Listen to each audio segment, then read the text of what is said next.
La preparación del actor, de Konstantin Stanislavski. Capítulo 7. Unidades y objetivos. 1. Cuando llegamos hoy al auditorio, nos enfrentamos con un letrero en donde estaban escritas estas palabras: unidades y objetivos. El director nos congratuló por haber llegado a una nueva e importante fase de nuestra labor, explicando luego el significado que tenía para él el vocablo unidades y cómo una obra y un papel se dividen en sus elementos. Todo lo que dijo fue, como siempre, claro e interesante. No obstante, antes de escribir sobre eso, quiero anotar lo que sucedió después que terminó la lección, porque me ayudó a apreciar más plenamente lo que había explicado. Fui invitado, por primera vez, a comer en la casa del tío de Paul, el famoso actor Shustov. Nos preguntó qué hacíamos en la escuela, y Paul respondió que habíamos llegado al estudio de unidades y objetivos. Naturalmente, él y sus hijos están familiarizados con esas expresiones técnicas. «Muchacho», dijo sonriendo cuando la doncella puso enfrente de él un gran pavo. «Imaginen que esto no es un pavo, sino una obra de 5 actos. El inspector general. ¿Pueden despacharlo de un bocado? No, pues no se puede acabar de un solo bocado con un pavo o con una obra de 5 actos. Por lo tanto, deben trincharlo en grandes trozos como este, cortando las patas, las alas y partes tiernas del asado y colocándolas en un plato vacío. Ahí tienen las primeras grandes divisiones, pero todavía no pueden tragar semejantes trozos. Por eso deben cortarlos en otros más pequeños como este». Y descoyuntó el ave más todavía. «Pasa tu plato», dijo el señor Shustov al hijo mayor. «Hay para ti un gran trozo. Esa es la escena primera». A lo que el muchacho, mientras pasaba el plato, recitaba las primeras líneas del inspector general con voz un poco grave e insegura. «Caballeros, los he reunido para darles una noticia sumamente desagradable».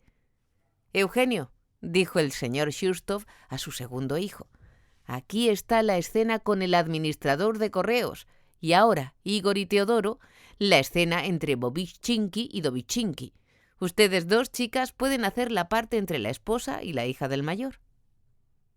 «Tráguenlo», ordenó, y ellos se abalanzaron sobre la comida empujando grandes trozos dentro de sus bocas al punto de atragantarse de mala manera, después de lo cual el señor Shustov les previno que debían cortar las presas en trozos más finos y más finos si fuera necesario.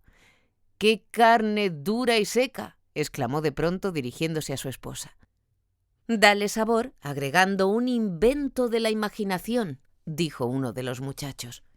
«O bien», dijo otro pasándole la salsera, «con una salsa de mágicos síes, permite al autor presentar sus circunstancias dadas».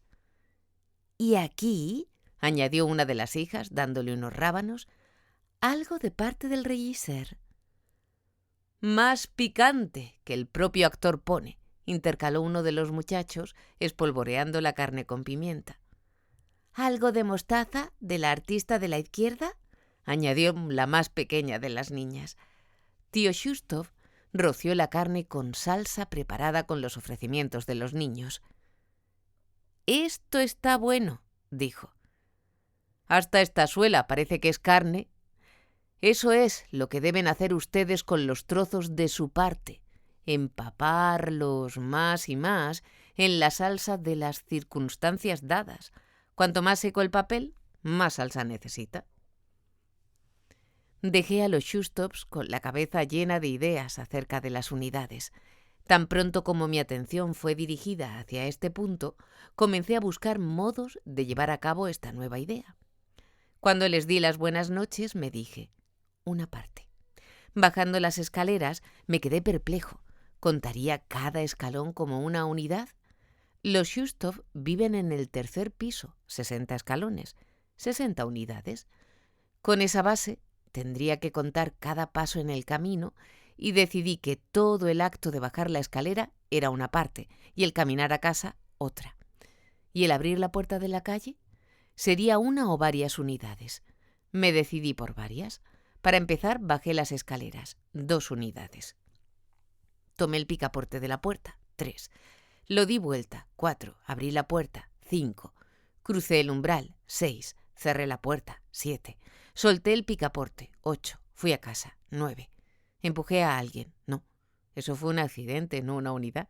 Me detuve frente a una librería. ¿Y ahora? ¿Contaría la lectura de cada uno de los títulos o englobaría ese momento en una unidad? Decidí considerarlo como una, lo que hizo un total de 10. Mientras me desvestía, ya en casa, tomaba el jabón para lavarme las manos. Contaba 207. Me lavé las manos, 208. Dejé el jabón, 209. Enjuagué el lavatorio, 210. Finalmente me metí en la cama y me cubrí con las cobijas, 216. ¿Pero y ahora qué? Tenía la cabeza llena de pensamientos. ¿Era cada uno una unidad? Si se debiera ir desde el principio al fin de una tragedia en 5 actos, como Otelo, sobre estas bases se acumularía un promedio de varios miles de unidades, y todo sería un embrollo. Por eso debe haber alguna manera de limitarlas. ¿Pero cuál?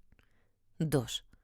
Hoy le hablé sobre esto al director. Su respuesta fue: se le preguntó a cierto piloto si de una gran extensión podía recordar todos los pormenores de una costa con sus accidentes, golfos y salientes, a lo que contestó: nada tengo que ver con ellos, yo sigo el canal. Es por eso mismo que el actor no debe avanzar por entre una multitud de pormenores, sino por aquellas unidades importantes que, cual señales, delimitan el canal y lo mantienen en la verdadera línea creadora. Si le toca representar su despedida de los Shustov, tendrá que decirse: ante todo, ¿qué estoy haciendo? Su respuesta, yendo a casa, le da la clave para el objeto principal. Durante el regreso, sin embargo, hubo paradas. Se detuvo en un punto e hizo algo. Por lo visto, el mirar una vidriera es una unidad independiente. El retomar su camino volvió a la primera unidad. Finalmente llegó a casa y se desvistió. Esa fue otra parte. Cuando se acostó y comenzó a pensar, empezó otra unidad. Hemos acordado el total de unidades de 200 a 4. Son las que marcan su canal. Juntas crean un objetivo más amplio, el ir a casa. Imagine que esté representando la primera parte. Va para su casa y no hace más que caminar y caminar. O la segunda parte. Parado frente a una vidriera, se limita a estar parado. En la tercera se lava y en la cuarta se acuesta. Nada más.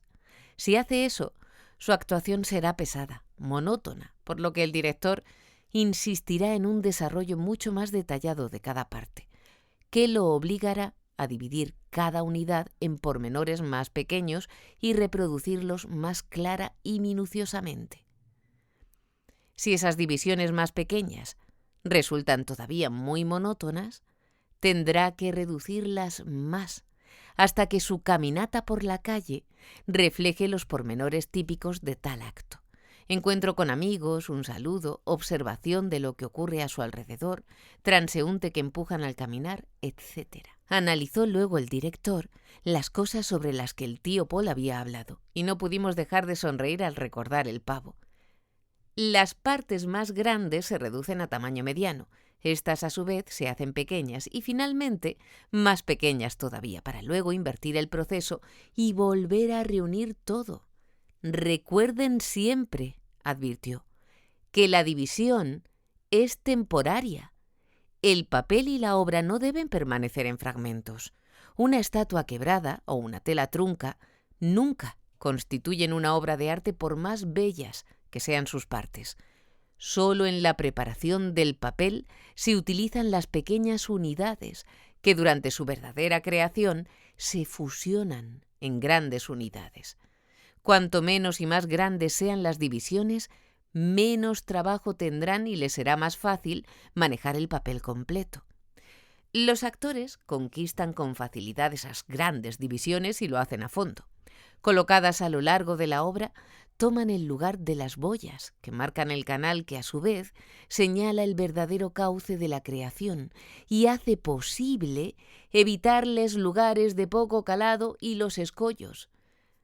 Desgraciadamente, muchos actores hacen caso omiso de este canal. Son incapaces de analizar una obra y por eso se ven forzados a manejar pormenores superficiales que no guardan relación entre sí de tal manera que los confunden y les hacen perder el sentido del todo. No tomen a tales actores para modelo. No dividan una obra más de lo necesario y no utilicen pormenores como guía. Creen un canal delineado por grandes divisiones que hayan sido totalmente logradas y realizadas hasta el último pormenor. La técnica de la división es comparativamente sencilla.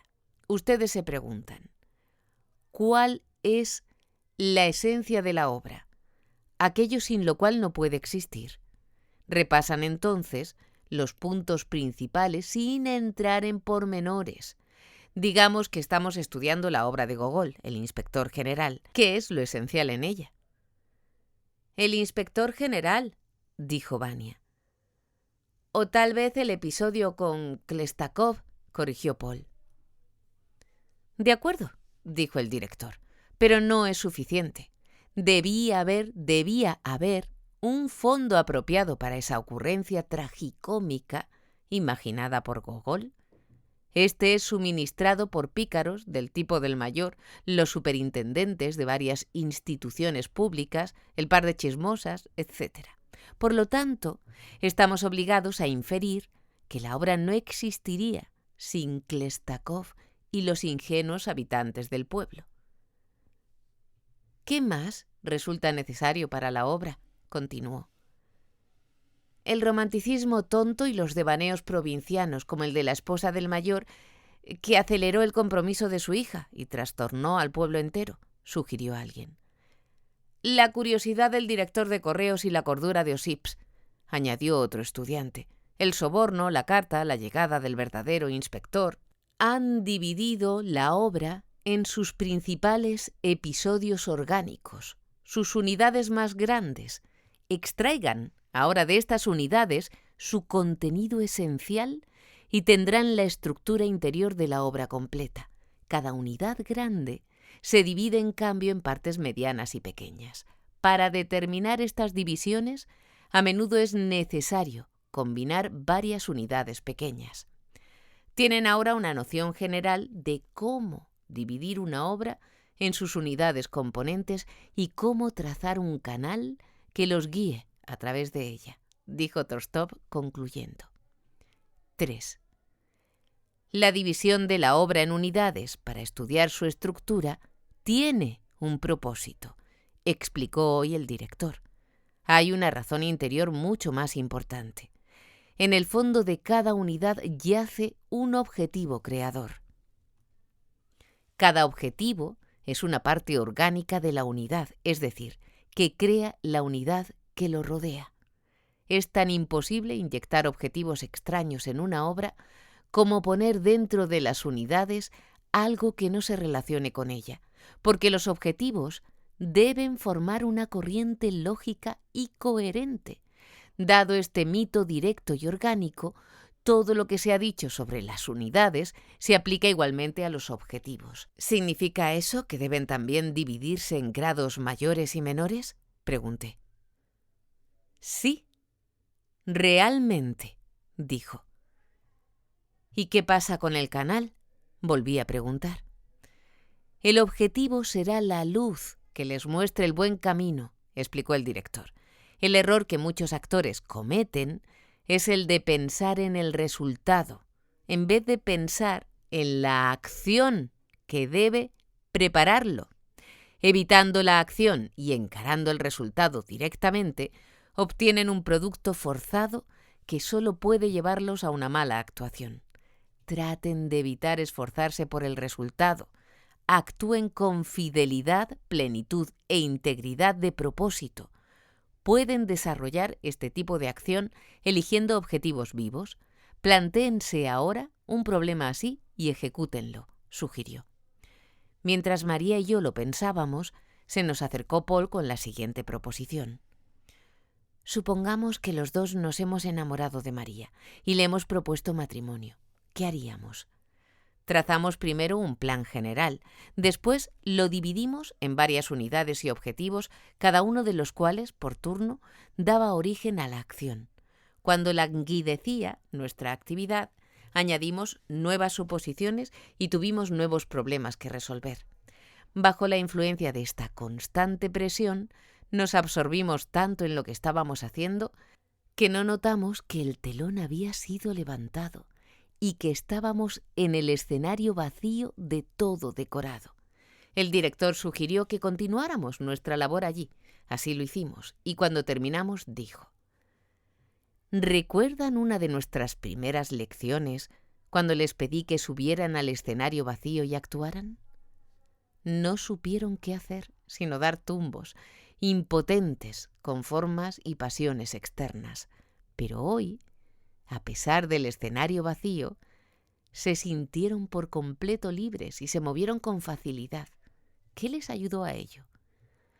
Los objetivos activos internos, dijimos Paul y yo. Así es, asintió, porque son ellos los que dirigen al actor por el buen camino y le evitan actuar en falso. Es el objetivo el que le infunde fe en su derecho de llegar al escenario y permanecer en él. Por desgracia, el experimento de hoy no ha sido del todo convincente. Los objetivos que algunos de ustedes han establecido han sido elegidos por lo que representan y no por su motivo interior de acción. Eso acaba en engaño y alarde. Otros tomaron objetivos puramente externos relacionados con el exhibicionismo. Por lo que respecta a Grisha, su propósito fue, como siempre, el de hacer que su técnica brillara. Eso es solo ser espectacular y no puede terminar en ningún verdadero estímulo para la acción. El objetivo de Leo fue muy bueno, pero demasiado exclusivista, intelectual y literario. En el escenario encontramos innumerables objetivos y no todos ellos son necesarios o buenos. En realidad, muchos son perjudiciales. El actor debe aprender a reconocer la calidad para evitar lo inútil y elegir objetivos esencialmente correctos. ¿Cómo podemos conocerlos?, pregunté. Definiría los objetivos correctos, dijo, de la manera siguiente. 1. Deben estar de este lado de las candilejas, dirigidos a los otros actores y no hacia los espectadores. 2.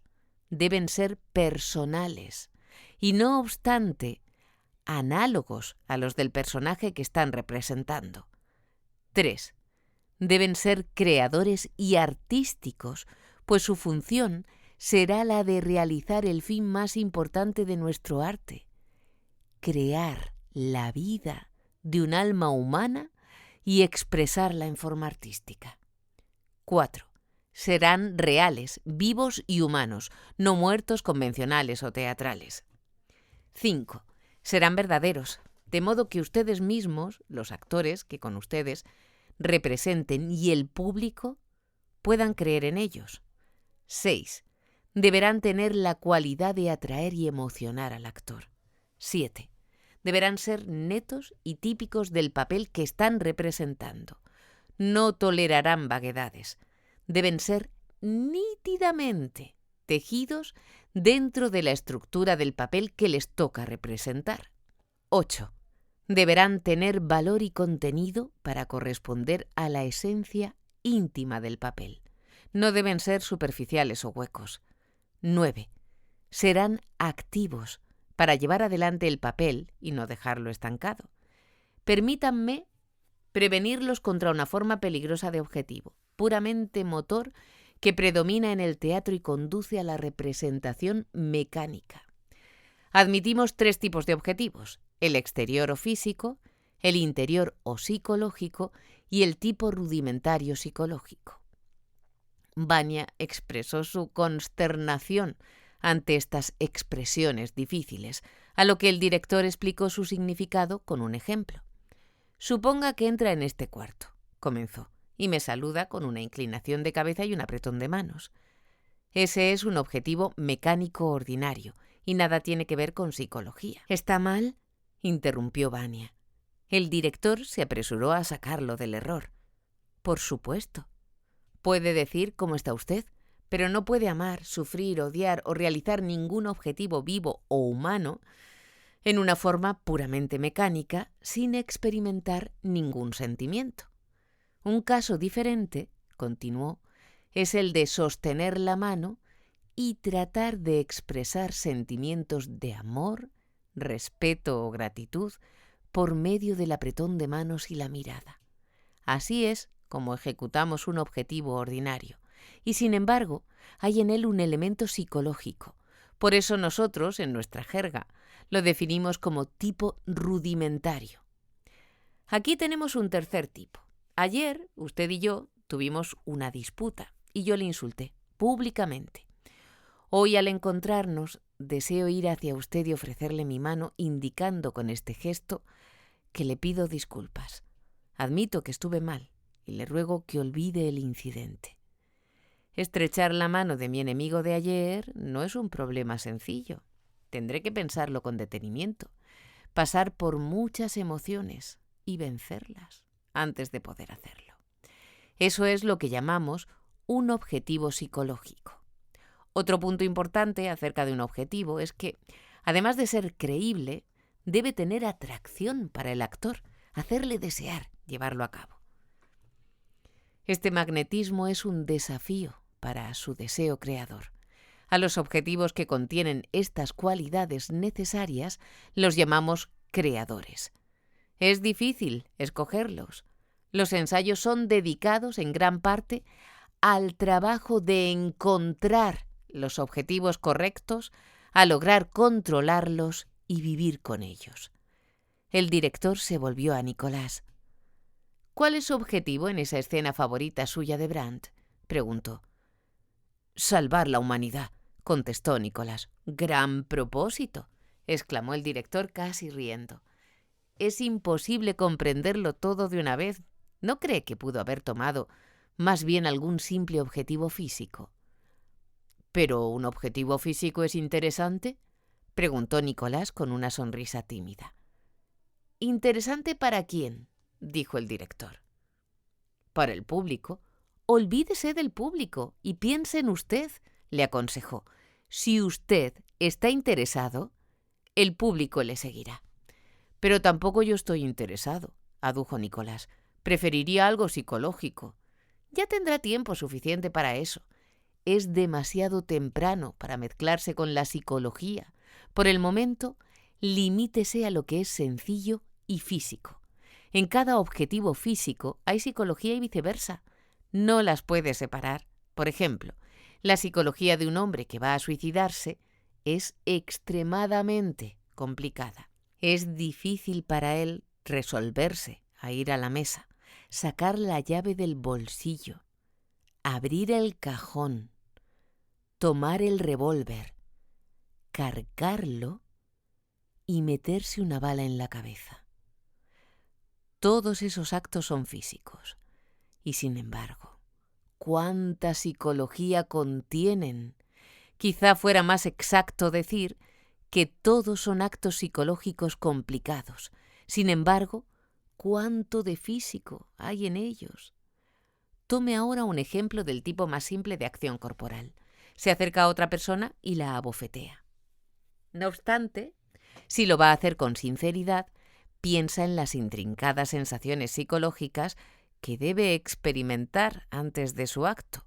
Aproveche el hecho de que la división entre ellos es vaga. No trate de dibujar una línea demasiado suave entre la naturaleza física y la espiritual. Ríjase por sus instintos, inclinándose siempre un poco hacia lo físico. Convengamos en que por el momento nos limitaremos a los objetivos físicos.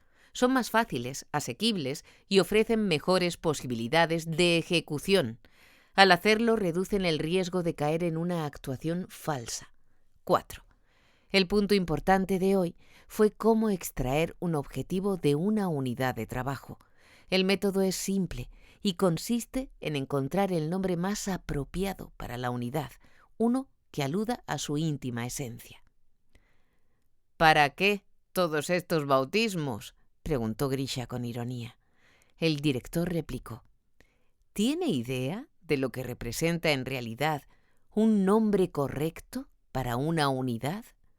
Significa haber hallado su cualidad esencial y para obtenerlo debe someter la unidad a un proceso de cristalización.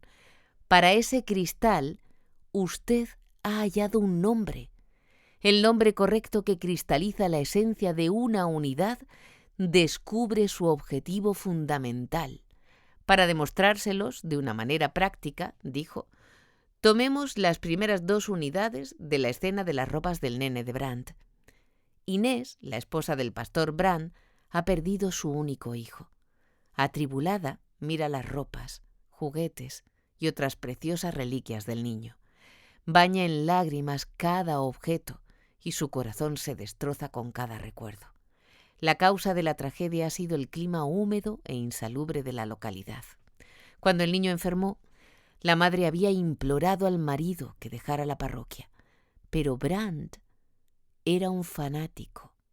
No podía sacrificar su deber de pastor por la salvación de su familia, y esta decisión había motivado la muerte del hijo.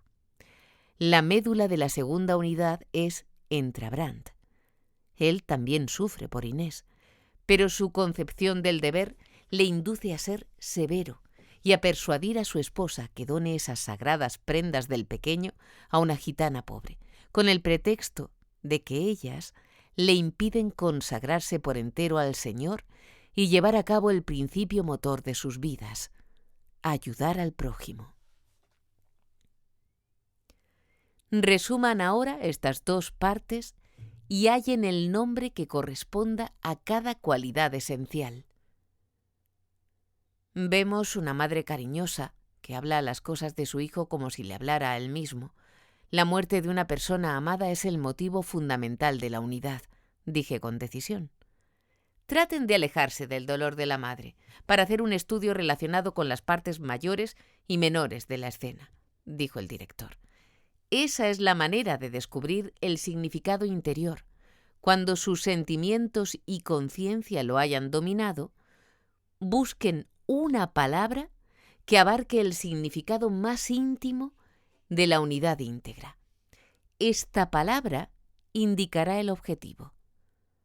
No veo dificultad alguna en esto, dijo Grisha. Sin duda, el nombre del primer objetivo es amor de madre y el segundo, deber fanático, deber de fanático. En primer lugar, corrigió el director, lo que usted trata de nombrar es la unidad y no el objetivo, que son 2 cosas completamente distintas. Segundo, no tratará de expresar el significado del objetivo con sustantivos. Esto puede utilizarse para la unidad, pero el objetivo debe indicarse siempre con un verbo. Expresamos nuestra sorpresa y el director dijo: les ayudaré a encontrar la respuesta, pero primero realicen los objetivos recién descritos por los sustantivos. 1, el amor de madre, y 2, el deber del fanático. Vania y Sonia lo intentaron. Él puso cara de enojo, revolviendo los ojos en sus cuencas y poniéndose rígido. Caminó con firmeza, haciendo sonar los tacos. Habló con voz ruda. Se irguió, creyendo dar así la impresión de poder y la decisión personificando el deber, en una palabra. Sonia, por su parte, hizo un gran esfuerzo para expresar, en general, ternura y amor. ¿No les parece que los sustantivos que utilizaron como nombres para los objetivos tienden a hacerles representar el cuadro de un hombre fuerte y la imagen de una pasión, el amor de una madre? Preguntó el director después de observarlos por un momento. Muestran lo que son el poder y el amor, pero no son ustedes ese poder y ese amor, y se debe a que un sustantivo pone de manifiesto el concepto intelectual de un estado de ánimo, una forma, un fenómeno, pero solo puede definir lo que es presentado por una imagen, sin indicar movimiento o acción. Cada objetivo debe llevar en sí el germen de la acción. Grisha señaló que los sustantivos pueden ser ilustrados, descritos y representados, lo cual es acción. Sí, admitió el director, eso es acción, pero no es acción real, íntegra. Lo que describen es teatral y propio de la representación, y eso no es arte, en el sentido que nosotros le damos a la palabra. Continuó luego explicando. Si en lugar de un sustantivo utilizamos un verbo, veamos qué sucede.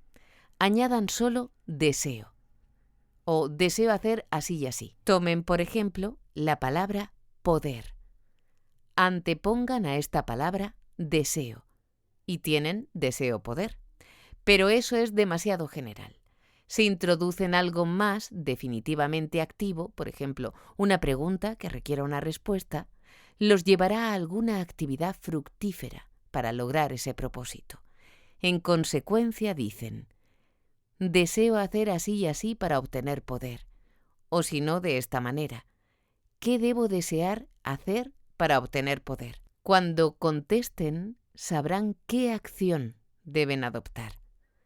Deseo ser poderoso, sugirió Vania.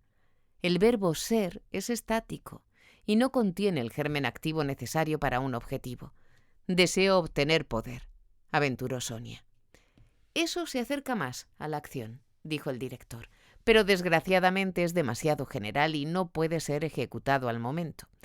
Trate de sentarse en esa silla y de desear poder en general. Debe tener algo más concreto, real, cercano, posible de realizar. Como ven, no cualquier verbo podrá hacerlo ni cualquier palabra puede dar impulso a una acción completa. Deseo obtener poder a fin de traer la felicidad a toda la humanidad, sugirió alguien. Es una hermosa frase, señaló el director, pero es difícil creer en la posibilidad de tal realización. Deseo obtener poder para disfrutar de la vida, para estar alegre, ser distinguido, satisfacer mis deseos y mi ambición, dijo Grisha.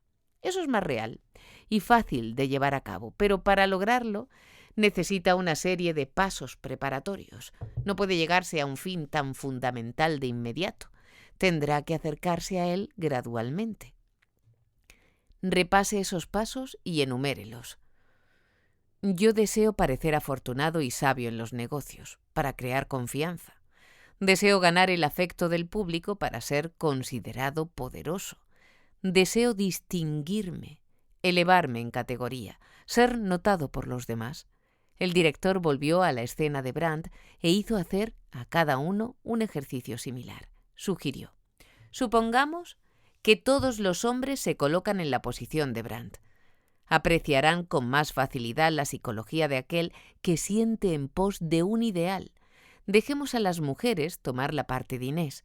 La delicadeza femenina y el amor maternal, están más cercanos a ellas.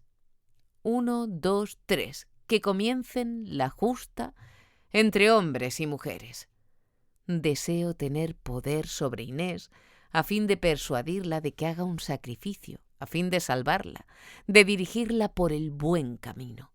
Apenas habían salido estas palabras de mi boca cuando las mujeres se adelantaron con: deseo recordar a mi hijo muerto. Deseo estar cerca de él, comunicarme con él. Deseo cuidarlo, acariciarlo, atenderlo. Deseo que vuelva a mi lado, deseo seguirlo, deseo sentirlo cerca mío.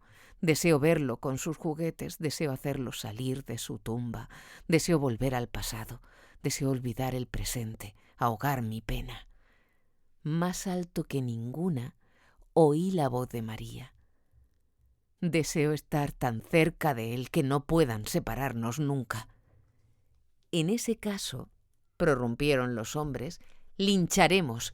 Deseo que Inés me ame, deseo atraerla hacia mí, deseo hacerle sentir que comprendo su sufrimiento, deseo descubrirle el inmenso gozo que obtendrá del deber cumplido, deseo que comprenda el destino más grande del hombre.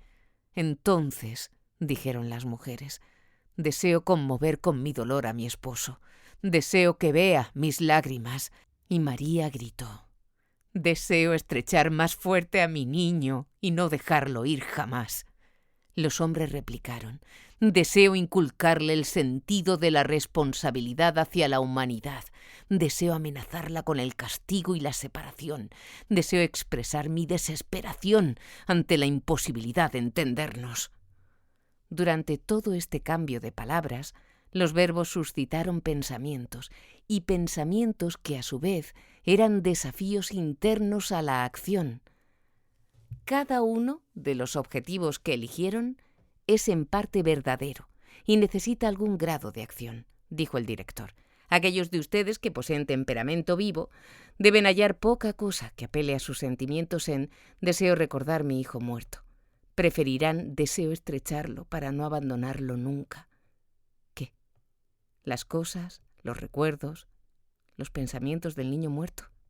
Otros ni se conmoverían con esto. De allí la importancia de que el objetivo tenga el poder de atraer y conmover al actor. Me parece que ustedes mismos han hallado la respuesta a la pregunta de por qué, en la elección del objetivo, es necesario utilizar un verbo en lugar de un sustantivo. Eso será todo, por el momento, acerca de unidades y objetivos. Más adelante aprenderán más sobre la técnica psicológica cuando tengan una obra y papeles que realmente puedan ser divididos en unidades y objetivos.